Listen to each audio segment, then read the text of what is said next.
All right.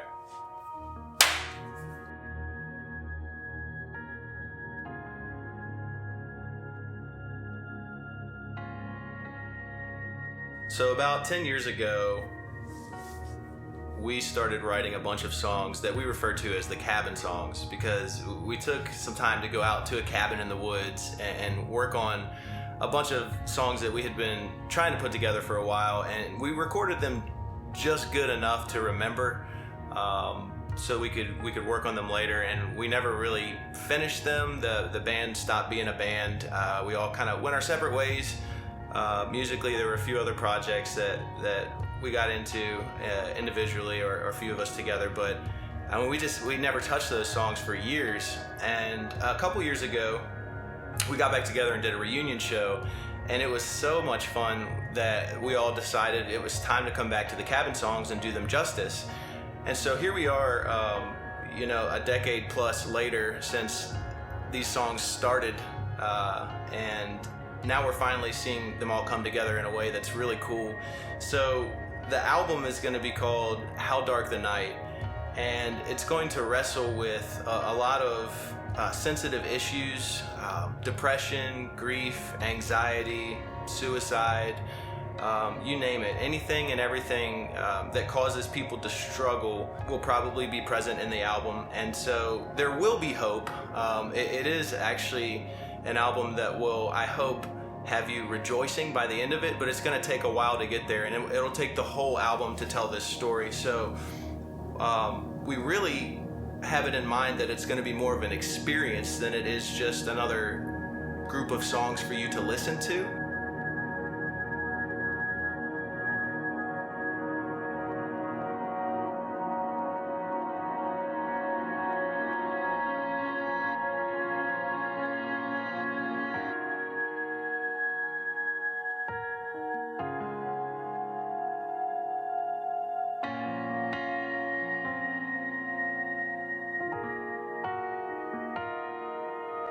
We want to have some art to accompany the music, as well as a story that I've been writing, so we can fill in some of the details.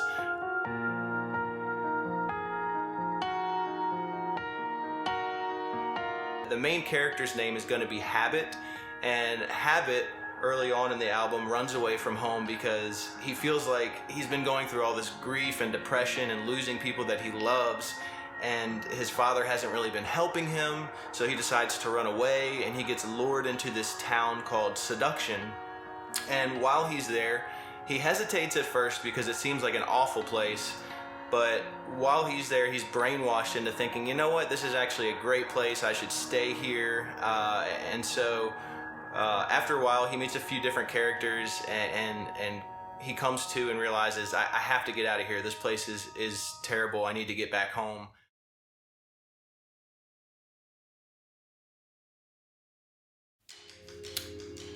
So it feels like it's taken a long time for all of this to come together, and at times that was kind of frustrating because I've had this idea in my mind for a while now of what the album can sound like when it's done, but the reality of it is this would not be what it is if we hadn't seen so many speed bumps along the way, or things that seemingly slowed it down, but in hindsight we can look back and say it was good that those things happened.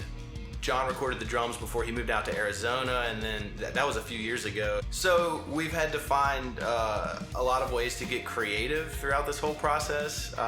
So as far as recording certain things in, the closet of an old office building, or in our parents' living room, doing some of the work in Chad's one-room apartment. But it's been fun. It just feels like it's been taking a long time, and thankfully it has.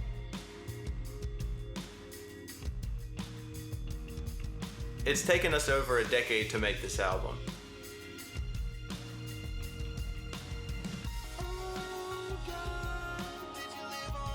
Really, what we hope this album will do is it will bring relief to the community in a practical way as well.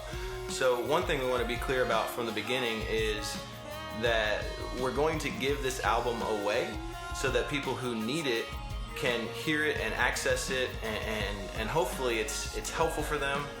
but we're also going to request donations. And half of the donations that are sent to us are going to go towards underwriting therapy sessions for people who can't afford it, because we really do want to raise some awareness about mental health issues and to let people know that they're not alone.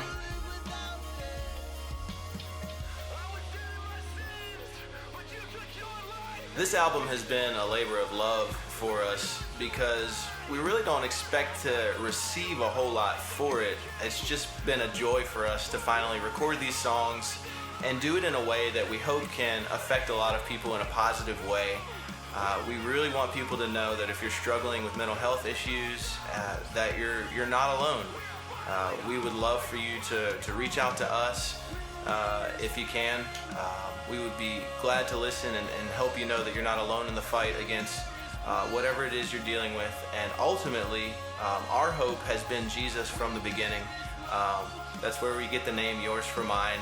And it's always been a story of redemption for us, where he's the good guy, where we're the ones who mess up, but he's the one who gives us grace and who died for us while we were yet sinners. So our hope is in that, and even if that's not where you are, from a religious standpoint, we hope that you can still enjoy the music and feel free to reach out to us at any time.